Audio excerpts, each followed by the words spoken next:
Welcome to the special series of EdTalks podcast, Leap into L&D, where we explore the stories and experiences of individuals who have successfully made the leap into L&D roles from very diverse backgrounds. I'm Inna Horvath, a learning strategist at Eli, and today our brilliant guest is Jyotika Pruthi, Ph.D., a principal learning design consultant at Coursera, who will share her insights and reflections on a career journey. With 7 years of teaching experience and a focus on problem solving and design thinking, Jyotika has significantly impacted thousands of students. She was awarded the Indian Education Awards, IIT, for being one of the top 10 teachers of the year for bringing innovation to the classroom. Hi, Jyotika. It's really great to see you. Likewise, Ina. It's a pleasure to be here. Wonderful. So together we will explore Jyotika's path of transition from professor to corporate learning design consultant and dive into the topics such as AI in higher education, the impact of video technologies, and how leaders in education respond to emerging innovations. So Jyotika, if you don't mind, we will start, as always, our session from rapid fire questions. This is the same set of questions that we ask each and every our speaker. And by the end of the season, we summarize the results. Perfect. Wonderful. So starting from, what book or a resource can you recommend on L&D or educational topics? It'll always be a book called Make It Stick by Peter Brown. It's actually the second time we hear this recommendation, and I cannot stress how much this book has changed my approach to educational topic in general. So wonderful recommendation. Who do you recommend to follow or invite to this podcast from L&D specialists? Excellent question. So instead of recommending a person, I would say you definitely should follow L&D Shakers group on LinkedIn. It's actually a great community of practice for L&D professionals. And when it comes, I would say Christina Anderson, who is the Senior Director of Learning Design and Production at Coursera. She has had an amazing journey in L&D space herself, and she's a great leader. And I also recommend Josh Cavalier, especially to talk about Gen AI in the space of L&D. Fantastic. Could you share a memorable failure or a setback in your L&D journey, and how did you overcome it? Yeah, so I think a major setback occurred when I made a transition from being a university professor for 7 whole years to a learning experience designer, and that too in K-12 segment. So of course, I was very, accustomed to teaching adults, but then understanding the needs and preferences of young learners was altogether a very different game. So my initial attempts at creating learning experiences for 6 and 9-year-olds just fell, short of expectations. The level of scaffolding particularly was mismatched due to their developmental stage or learning styles. So this was definitely something I call or I see as a setback. And if you ask me how did I overcome this, then honestly speaking, theory didn't help me at all. I simply took 2 approaches. And one was that I, started sharing my designs with the K-12 experts. And then I also started integrating their feedback on a very, very serious note. And secondly, I used to test out my designs by delivering them to a group of 4 to 5 kids just to observe and understand, their learning styles and their overall reactions to my design. So yeah. Yes. Sounds wonderful. And this is a big part of our upcoming main topic, right?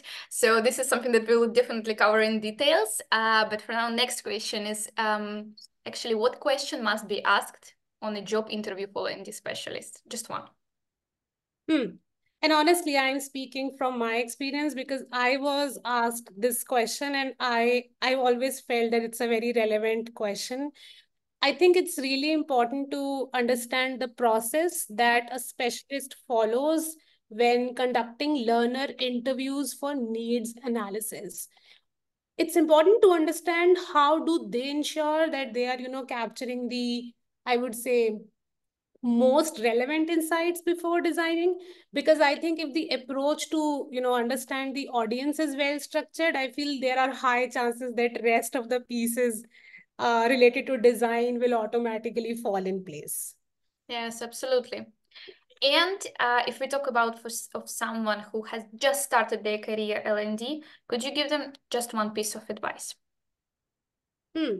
I would simply say become a data storyteller, because we are, living in the age of big data. So leverage data analytics as much as you can to narrate your story, and also to, iterate on your designs. Especially if you are new in this space, people will give you too much of advice, but it's important to follow data-driven insights before you make any decision. Yes, I feel that when you transition, especially into L&D, it's very easy to follow many different stories. However, not all of them can relate to your experience, to your current status, and so on. So yeah, that's a really great piece of advice. So coming to the main agenda of our podcast, we are going to talk a lot about your transitioning, your journey, and if we talk about just reflecting on professor versus at university versus the learning design consultant at corporate education, I'm sure there are a lot of reflections to be made. For instance, I have transitions from being karate coach of children. So, and nonetheless, I see a lot of parallels between teaching children sports and parents also, and being corporate trainer.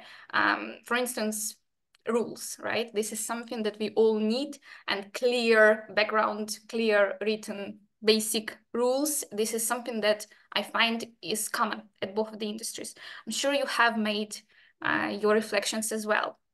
So before we walk through your journey, um, can you share with us some reflections on similarities and challenges, maybe similar ones that you have experienced? Wonderful, and congratulations, Ina, for making a transition. I know it's not easy. And for me, this journey definitely is very, very close to my heart. So I completed bachelor's, master's, and PhD in computer science. And after that, I became a computer science professor at a university here in India. I absolutely enjoyed, teaching there for 7 years. But then after a while, I started feeling too comfortable with what I was doing, and my skills or knowledge had become so ingrained that it Mhm. almost required minimal cognitive effort to execute what I was doing on daily basis. So I think uh, the major pivotal point for me was that I was no longer feeling challenged, and that's when I realized that it's time to make a transition. Mhm. And when I discovered the field of learning design, I devoted a lot of time just to upskill myself in this area. I completed online courses. I spent a lot of time speaking to experts to understand what they do, how they do, started attending too many conferences. So I think really, really working on the ground just to understand what people are doing in this industry, what approaches have they been following, and also started talking to some of the learners in the industry. I think that really helped me, and that is how I feel satisfied to make this transition. But I think the pivotal point was I just wanted to step out of the comfort zone. Yes, I see.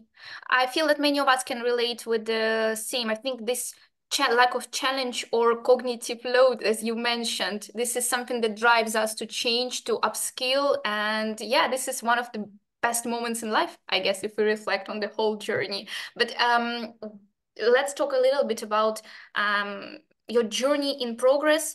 Have has it, so the end result, was it what you expected? So when you've transitioned, you've done your preparation, and how did it feel? Is the industry the same as you expected it to be? It took me a lot of time to really get settled into the edtech space, honestly, because Coursera has always been my dream company, Ina. But then when I was preparing myself through upskilling to make a transition, I Mhm. was really upskilling in the field of learning design, but I was always keeping higher ed on top of my mind. But when I actually got an opportunity, it was in the K-12 segment. So the world was looking very different for me. And as I mentioned, the very first, failure actually came in my life when Mhm. I made a transition into that segment. And I think that's when I realized that how important it is to understand your audience, Yeah. your Mhm. learners.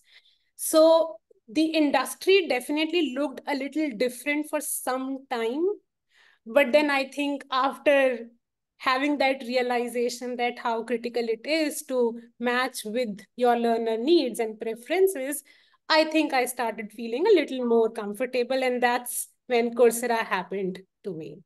I completely agree and believe in the fact that academia and edtech, they definitely would look a little different initially, Mhm. but when you actually start to cherish those great learning moments, both of these worlds just come together. And this is what we have been trying to do at Coursera. For just to give you very specific examples, Ina and everybody on this podcast. So in traditional academia, it's pretty straightforward to understand your students because you are teaching them in face-to-face mode in a classroom Mhm. setting. But then in online education world, especially when you are working in asynchronous learning, it takes even more effort to really, get to know your audience. And when you have learners from all over the world Mhm. with different backgrounds, I think figuring out what they need and then designing as per their needs is just not easy. But I think that's where the opportunity lies, because in online education, you can leverage technology beautifully and you can reach people all over the world.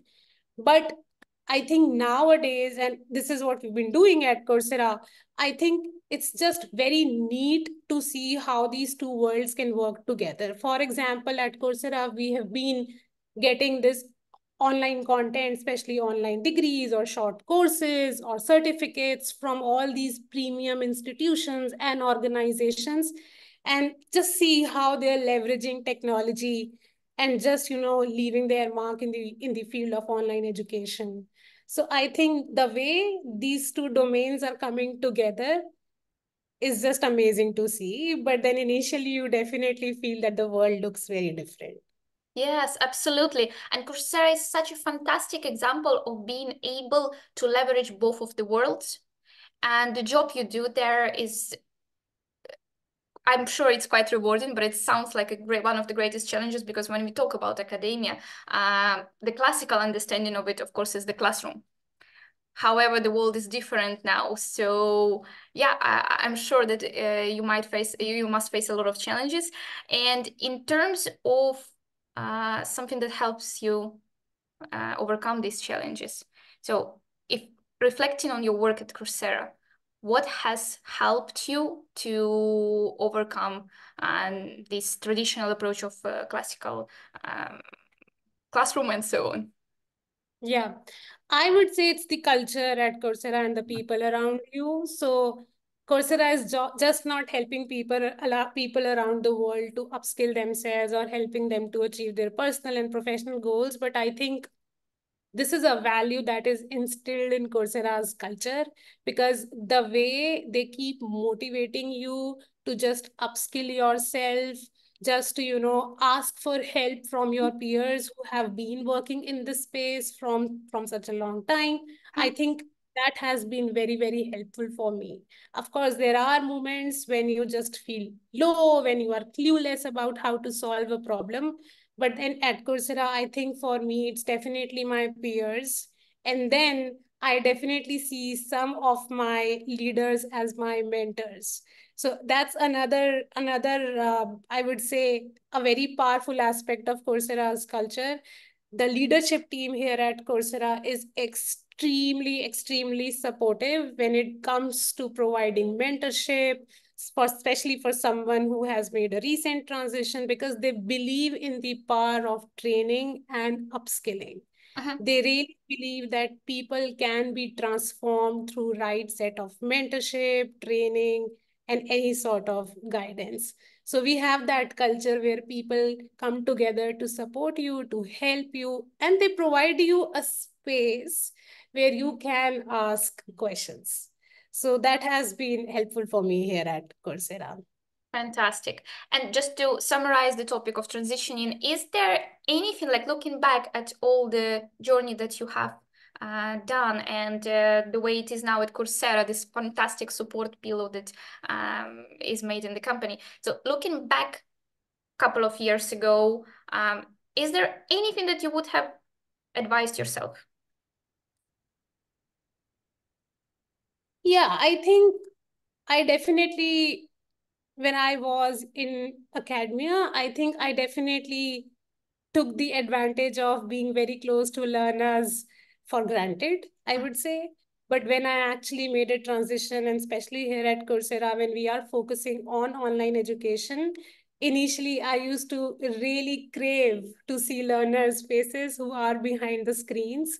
So I think if I go back, if I look back at my journey, I think I would definitely ask myself to thank for the space I had in those physical classrooms where I had that opportunity to stay very close to my learners. And I think all the learnings that I gathered from that physical classroom space have really been helping me here at Coursera. But I think I never felt thankful for that opportunity, which I definitely now would want to feel. Yes, really great. I love the learner-centered approach. As in corporate-wise, we very often we have, as an instructional designer, for instance, you've got a request, you create your project, but there is no learner behind that. So you do because it must be done, and you are overwhelmed with tasks, etc., etc. So I love this kind of approach that you're firstly focused on the learner. So coming back to the topic that you mentioned, that how can we leverage the technology at universities? And of course, my natural next question would be about Gen AI. It's something that is unavoidable. It's in every podcast, every conversation about education, because it truly has made a significant impact already. So in terms of its significance in the context of higher education and learning design, could you elaborate on Gen AI and how do you see it shaping the future of education in general and Coursera? Yeah, So if absolutely. Perfect. Yeah. No, I definitely expected this question to come because I think it's the need of the hour and we need to address it, right? So absolutely. I would say in the context of higher education, Ina, I feel Gen AI is really fostering a very, strong culture of personalized learning. I think it has now become very easy to just, tailor educational experiences to meet those unique needs and preferences of individual students. And I think the best part is that it is now very easy to analyze the data based on which we can make, decisions, be it related to designing your learning experience or even modifying it.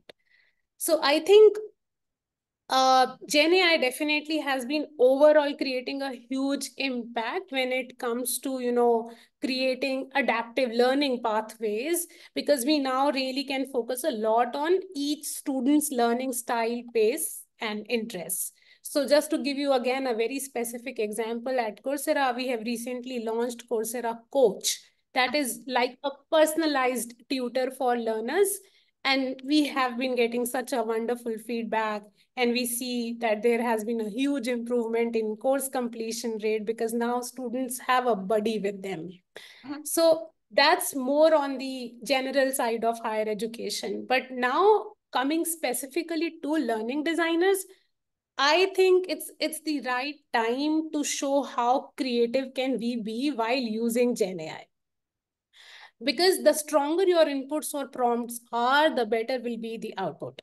And now that we have this, super smart buddy who can help us create lesson plans or write video scripts or assessments, I think we should be investing our time and energy to understand our audience and helping Gen AI to get stronger inputs, reviewing those outcomes, because our role as humans is not going to be replaced by Gen AI, of course, rather getting enhanced. So I think we as humans have that knack for presenting information in the most effective way, and that is something that only we can do as a learning designer.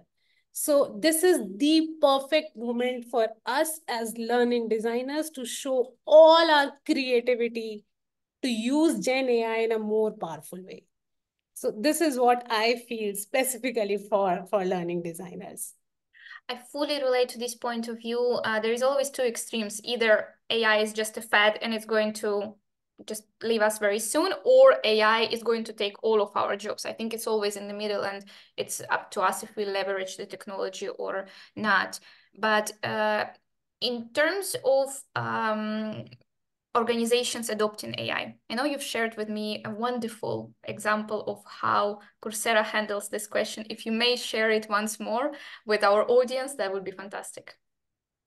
Yeah, I'm actually going back to that conversation we had, and I always enjoy talking about that, because I definitely feel that organizations should take an inspiration here from what our CEO particularly did. So, as I mentioned, before, as Coursera has been helping people around the world to achieve their goals, so even as organization, this mission is definitely instilled in the culture. So Gen AI adoption within Coursera is actually a very interesting case study. So when Gen AI came up, our CEO, Jeff, he was really, really quick at adopting, and he was very hands-on with it. And he started calling it as his thought partner. So, and that's when he actually, motivated each of the departments within Coursera to start leveraging it. And I love the way he created a space for all of us to play around with Gen AI. And then for us to, formally invest research efforts almost for 3 quarters, we all were given an opportunity to design our OKRs around Gen AI. So, for example, I spent 2 quarters just to research and experiment about all the Gen AI video tools present in the market. And I also collaborated with their product teams. And this is for everybody here. That's when I also experimented a lot with Eli as a video generation tool. And I was absolutely in love with the capabilities, especially from educators' perspective, because here at Coursera, as a learning design consultant, my core job is to empower our instructors to help them design high quality content on Coursera for learners around the world. So I really wanted to equip myself with the tool so that I could help them make the right decision. And I have been recommending Eli because I absolutely love the product capabilities and how easy the user interface is. So kudos to you and your product team who has been working so hard to make such a powerful tool. And then coming back to Coursera, I think every year Coursera has this internal competition. We usually used to call it as Makeathon, where we all used to come together and create something for the organization. But then from past year, it's now known as Make AI-thon. So each and every team now is pitching ideas just to improve product or workflows using AI specifically. But then I think the best part was during all of this experimentation phase, our legal team was also on toes to, help us follow the ethical practices, and especially when we had questions related to legal policies and how to go ahead with a specific task in hand. So at Coursera, I think it's been a top-down approach, Ina.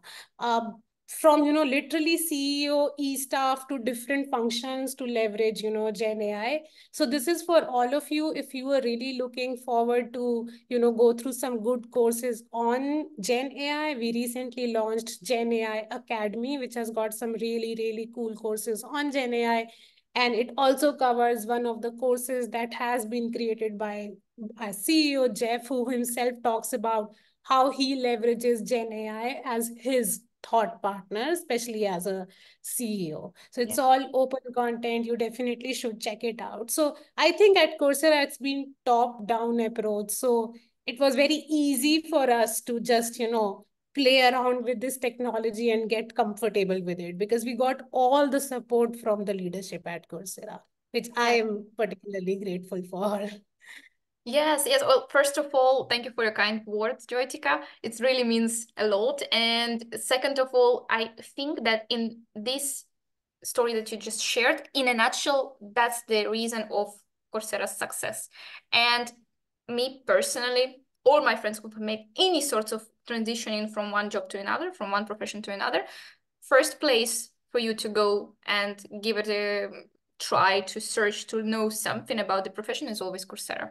And I Yeah. think that this is the reason, the top to bottom approach and always ahead of the innovation. So that's a truly fantastic example. Thank you for sharing that. Thank you. Thank you, Ina. Speaking of the video technology that you mentioned, you've been assessing it quite a while, and well, it does become a more significant aspect of L&D initiatives. There is always some critics who say that it's well, video learning is not the ultimate approach, and for many topics, it just doesn't fit. But when we talk about AI, there are also some disadvantages, meaning that there is also a side that expert should share the knowledge. But on the other side, there are so many ways to utilize that, and it does become more significant whenever. In terms of enhancing learning experience, how can we leverage the video technologies, and what impact do you think it has on student engagement and the outcomes?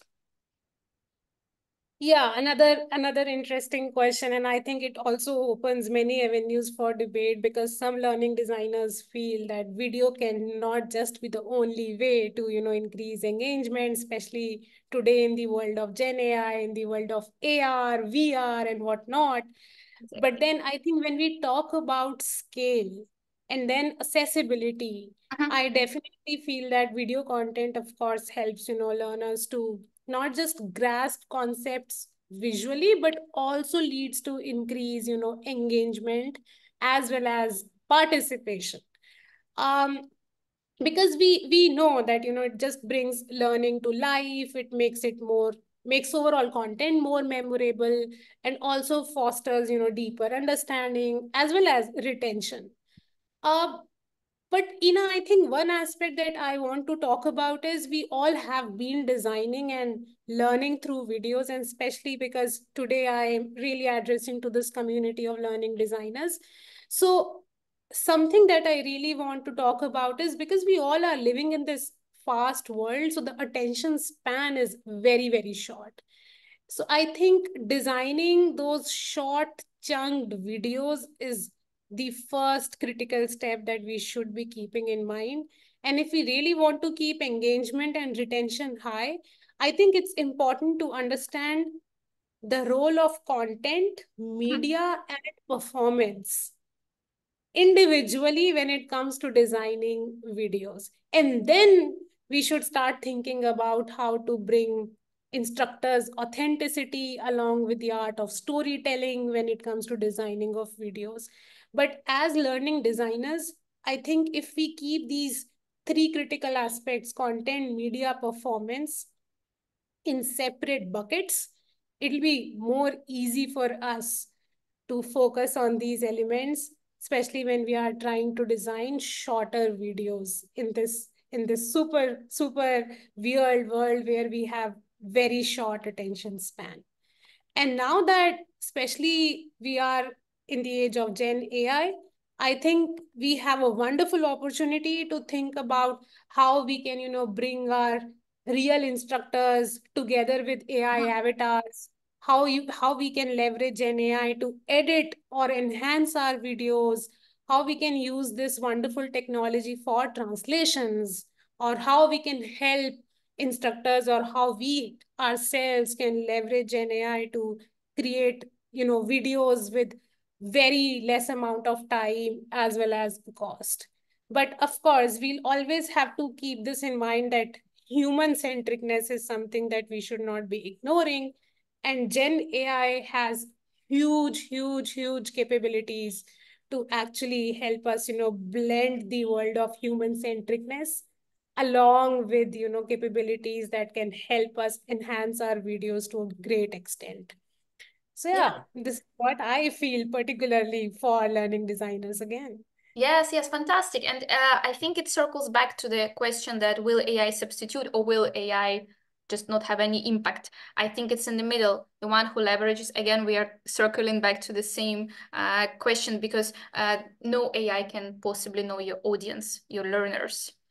But you can leverage it to make everything faster and more better quality without spending a lot of money for studio videos, let's say. So it's always somewhere in the middle, just like everything in life, I guess. So just one more question regarding technology. Are there any other emerging trends in higher education that you find, or just or corporate education as well, that you find particularly exciting or challenging? Hmm. I think, we definitely see a huge shift towards, again, personalized learning experiences. Again, specifically tailored to individual student needs and preferences, which is exciting. But then also from design perspective, I think though this allows for more customized educational pathways, it's also very challenging to keep all those aspects about accommodating diverse learning styles in one design. So Absolutely. I think for any learning designer, especially who is very new to this space, so take all the time to understand your learners, and also take all the time to understand the diverse learning needs. And at first attempt, it won't be possible for you to cater to all the diverse learning styles. So it's absolutely okay. But I think eventually when you focus on taking feedback and making iterations, it will things will become easier for you to understand ways to cater to diverse learning styles. And also, secondly, so one was the aspect of seeing a huge shift in the pattern of, personalized learning experiences. And then second, I think, is we now see a rise of um, competency-based education, which focuses a lot on mastering skills and competencies instead of just focusing on, earning credit hours just for the sake of earning them. So I think from design perspective, this is where you can leverage technology a lot, because when you think about how you can equip learners with the knowledge, skills, or competencies they need to succeed in their real professional lives, I think it's very important to design your overall learning experience keeping the real world scenario in mind. And that's where you need to leverage technology. Just to give you one example, say if we design assessments that are, say, authentic, performance based, aligned with real world scenarios, why not use simulations, or why not use AR/VR, or why not use Gen AI? So I think now that Gen AI is, of course, available in the market, this is where we will have to invest majority of our time and efforts to understand how we can use this technology to experiment with new designs and to really help our learners master those skills and competencies that they need to succeed in the real life, instead of just focusing on theoretical aspects of it. And that is how I see edtech as a very innovative space, because you have all the ways to leverage technology that at times you have to limit yourself when you are in a physical classroom setting. So yeah, I definitely feel that technology plays a huge role when it comes to, especially in today's age, when it comes to designing experiences. Absolutely. And I do feel that this topic, competencies and technology, etc., it could be a whole other podcast. And we could discuss it for hours because what is really the shift in education is amazing. And we really, it feels like we're on the verge of something Truly good, Yeah. really wonderful. But in terms of, since the main goal of one of the main topics of our podcast is the transitioning, for someone who transitions from any sort of background into L&D, is there any way they can leverage technology for their own education right now? Yeah, so again, I would say start with Gen AI. Use it as your buddy, or the way Jeff calls it as thought partner. For example, if you want to really understand, say, just to give you a specific example, if you want to understand the aspect of how learning sciences is related to one aspect that you are thinking about, say, ask Gen AI, why should I design shorter videos?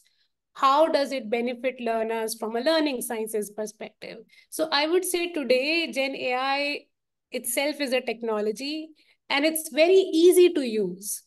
And it's very handy. So I think you should start brainstorming your ideas with Gen AI.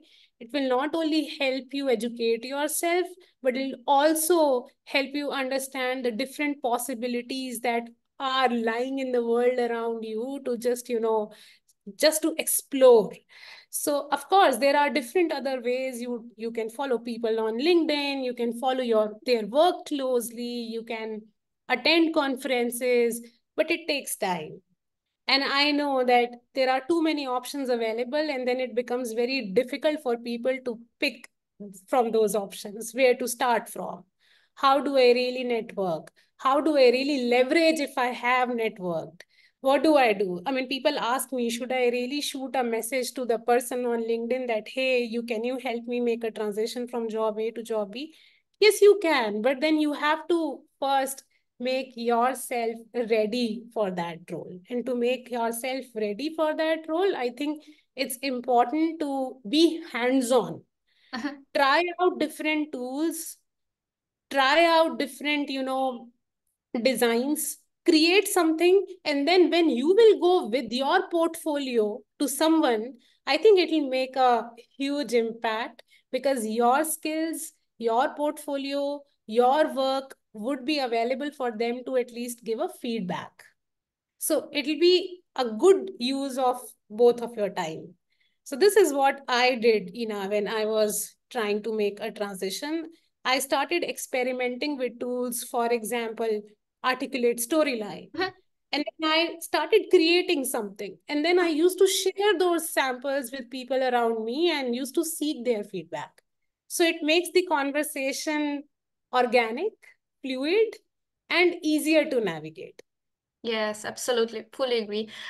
If I was asked the question, what's the one question to be asked at the job interview, I would probably ask, what's the latest tool or anything that you've found which is new to you, and how did you get in contact with that, right? So how did you become acquainted? And it shows a lot, I think, when a person has a really broad knowledge of, you don't have to know everything in details, but you do have to know the wide range of tools and methods to be able to choose what's the best for you, right? Yeah, I mean, you should be open to testing out your tools. As you mentioned, you don't have to know each and every tool, right? But you should show your curiosity that you are open to testing out new tools. Mhm. And it'll be great if you have a portfolio of your work ready, so that the other person actually can see your work and skills and understand where do you stand in terms of the skills. So, yeah. Yeah, absolutely. If I was to ask just one, how can we summarize our podcast in one word, I would say hands-on, because this is, I think, what we've been talking about the whole time. And just last question, what do you hope our listeners will take away from your story and the insights? Hmm. So if I would say, if there is someone who is planning to, make a transition into this world of learning design, I would say start with familiarizing yourselves with the principles and theories of learning design, but don't stop there, because ultimately theory is not going to help you. As Ina summarized, go hands-on, talk to experts of this field, talk to people around you in general, and understand how they learn. Just do not talk to people of this field, also just simply try to understand how people around you are learning, what are their pain points when they take any course, and then spend time hands-on creating your own portfolio. And then I would say upskilling definitely is the only way that can help you succeed. The way to upskill for everybody can be different. I may enjoy taking online courses. You may enjoy, attending conferences, and there can be different ways for different people. So if you are definitely planning to make a switch, or even if you just want to explore, I would say upskilling is a very powerful way. And if you are feeling comfortable with what you are doing, I think it's time to just challenge your own potential cognitive abilities, because you might be surprised to see what you are capable of achieving that you had never imagined about. This happened with me. I was very uncomfortable making a transition, but I feel glad that I did. Yes. Well, thank you so much for sharing your insights. I feel that they were extremely valuable for our audience. And what advice would you give for someone who is searching for methods to upskill? How do you find the way that works for you? Just trying out different methods, courses, or is there anything that you should start from in particular? Mm-hmm. So, honestly, now that I've made a transition, I'm usually very, very conscious about the choices I make, especially when it comes to upskilling. I spend a lot of time reflecting on where do I want to move as a next step? What is my goal? What am I trying to learn for? So once that goal is super clear in my mind, is it that I want to upskill myself in the domain of learning sciences? Or is it that I want to upskill myself in terms of business communication? Or is it that I want to upskill myself, not really upskill myself, just want to learn for my personal goals? So the goal should be very clear, because there is a lot of content lying around. So I spend a lot of time first just sitting back and reflecting on what do I want to learn, what is my goal. And then I majorly learn through two sources. One is through online courses, and second is, I think few months ago I used to read a lot, but now I used to read a lot of books, but now I've been focusing a lot to go through these online magazines. So I have this subscription of the online magazine, which is known as the Chronicle, uh, which which is a great magazine that talks about the higher education space overall.